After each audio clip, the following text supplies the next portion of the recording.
welcome back to the channel. In today's video we are talking about couscous. This is one of the most, I believe, underestimated prepper items in a pantry. A lot of you have been asking, because I have mentioned I've been buying a lot of couscous, not a lot as I kind of wanted. I think I only have about 6-7 kilos, which I need to get more. But anyway, I believe this is one of the most underestimated items that not a lot of you may have or not have a lot of it. Basically, couscous, it's not a grain, it's made from a semolina flour. And it's basically really easy to make. You take some semolina flour, you sprinkle some water with like a little spraying bottle, you rub it between your hands, and you make basically they're tiny little beads, okay? And what that means, guys, so it takes barely any time to cook it. I know it says there on the packages a lot of times it cooks in 10 minutes, and I suggest that you put this on the hob. However, I 100% guarantee you don't even need to cook it on the hob.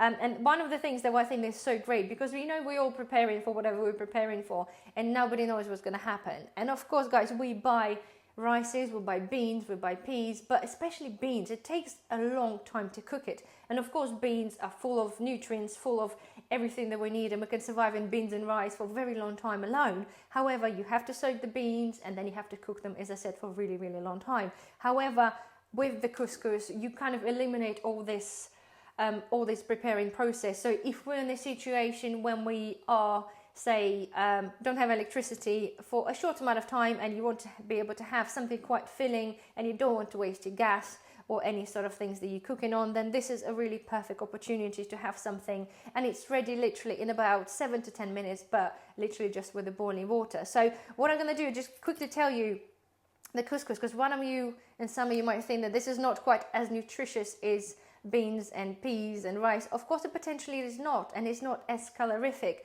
So I've got this on my paper, so I'm just going to look down for this for the reference, guys, okay? So 100 grams of the couscous gives you 112 calories, which is absolutely not a lot, but it's still a-okay, because average serving will be probably about 150-160 grams. Okay, it contains 58 milligrams of potassium, 23 grams of carbs, 1.4 grams of fiber, 3.8 of protein, and then we're coming on to, you've got 2% of your daily allowance of iron, which is based on the average 2,000 calories per day. You've got 5% of vitamin B6 and 2% of magnesium, okay? On the top of that as well, which I really didn't know until I started doing the research, it's got, out of 157 grams of couscous, you get more than 60% of daily amount of selenium. So selenium is an essential mineral, and it's perfect antioxidant. It also does really good for your thyroid, and at the same time, as well as helping your thyroid, it helps reduce bad cholesterol. And guys, I've been cooking with the couscous for a really long time, and I love it because it's literally that easy. But I never thought that it's actually carried so much of important things and important functions.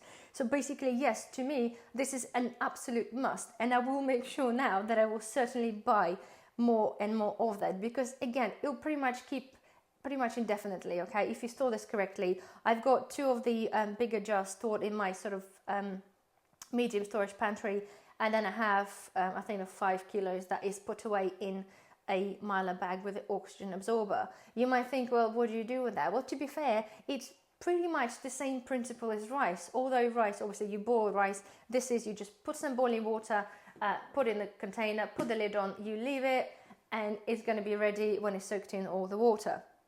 The beautiful idea of the couscous stuff, that you can, because you don't need to cook it, you can just literally add on some spices to make it your own and make it slightly bit more flavorful.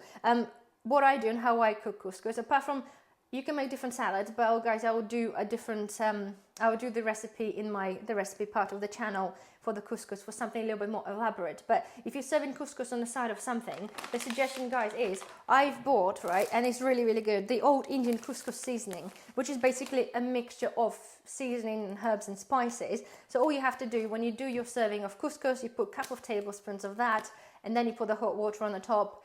When it's soaked it in, absorbed it, just mixed it up, and it's ready to serve, okay? That was, I think, like £6 something for 500 grams. It will go a long way, okay? At the same time, I've mentioned this before, from Lidl. This was the all-purpose seasoning from, I think there was a Polish week that I had.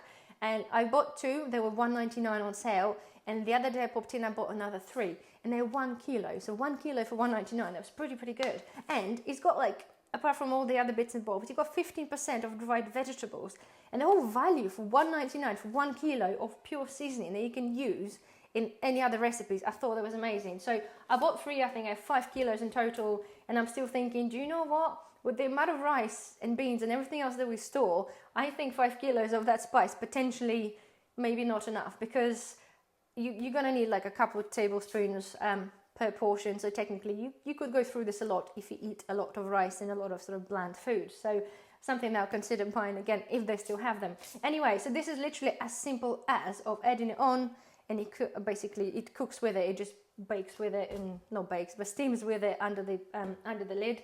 And this is done. So it's literally that simple. So suggesting to you guys, at the moment you can buy couscous from pretty much majority of the supermarkets, and I think it's about 90 pence, 80 to 90 pence for half a kilo. I've bought recently some from Amazon, which is a Morrison's ones, which is 89p for half a kilo. You can buy this in bulk, and I did buy 5 kilo. I think that was from Whole Foods, I can't remember. I'll put the link down below. I think I already told you about this one, and it was just a little bit cheaper. But if you wanted to try, just try a little bit. Either get one from Amazon or get it from a shop and give it a go. Trust me, guys, it's nothing to be scared about. But I swear to you, if the things get really tough, and you know, when we talked about generally the preparedness and being able to cook outside or have our little camping stoves and things like that. But I think when the situation hits to the point where there isn't any electricity, or we're rationing the cooking supplies, and I mean like the gas and basically something that can heat our food, I think we'll probably think differently, and like something like, let's have some beans. So we'll probably think, well, let's not, unless they're from the tin, because things will be really different if we do have to ration. If we have to ration food, we have to ration obviously energy, and will be an absolute lifesaver. So if you guys got any questions about the couscous or anything, please comment below. But I do suggest, guys, buy one to try one. It's, as I said, 90 pence. It's not going to hurt the pocket too much. Give it a go, and I'm sure you'll love it. So anyway, guys, hopefully you find this helpful. Don't forget, thumbs up, and I will see you in the next video. Bye bye.